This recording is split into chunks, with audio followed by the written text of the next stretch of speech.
And sa y loads resultant displacement. So para po natin yan, kailangan mo gumawa ng table ulit sa x-axis components and y-axis component. So sa x-axis, meron ka 50 meters at negative 400 meters kasi 400 meters squares. So in-indicate ko siya. For the y-axis naman, you only have negative 200 meters. So next one, you have to get the sum of the x and y-axis components. So 50 plus mo ng negative 400, that will be negative 350. And sa y-axis naman, that will be negative 200. So, ang negative 350, that will be 350 meters to the west. X-axis component tayo. So, y-axis naman, dahil negative siya, negative 200 meters, so that will be 200 meters to the south. So, let's form the right triangle. So, ang dalawang side ng right triangle mo ay 200 meters and 350 meters. Find the resultant. Algebraically, r squared is equal to a squared plus b squared.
Squared then, so tangent theta will be 200 over 350.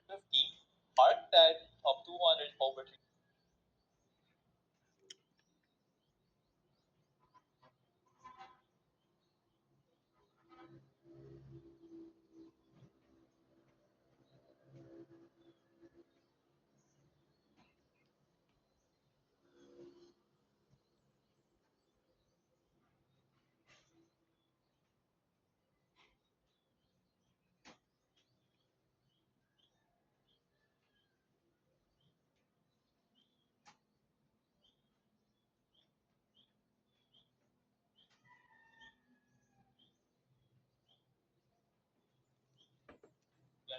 That will be at or 209.74 degrees. 0.12 meters of 200 over 350, that will be approximately 29.74 degrees.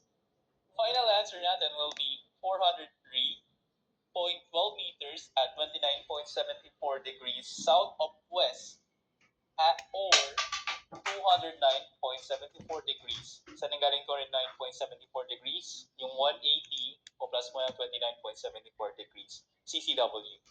So either naman yung sagot doon, either sa dalawa ang sagot doon. So pwede mo sagot 403.12 meters at 29.74 degrees south of west or 209.74 degrees CCW. Depende pa rin yan sa teacher nyo. And last prop, pwede mo sagot 403.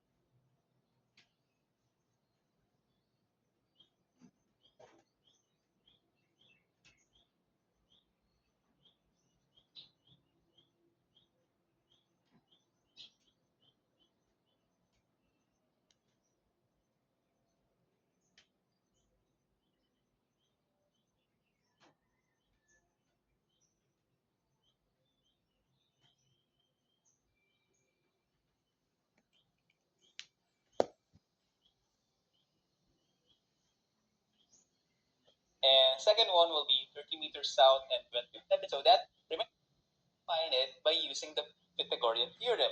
So may right triangle tayo.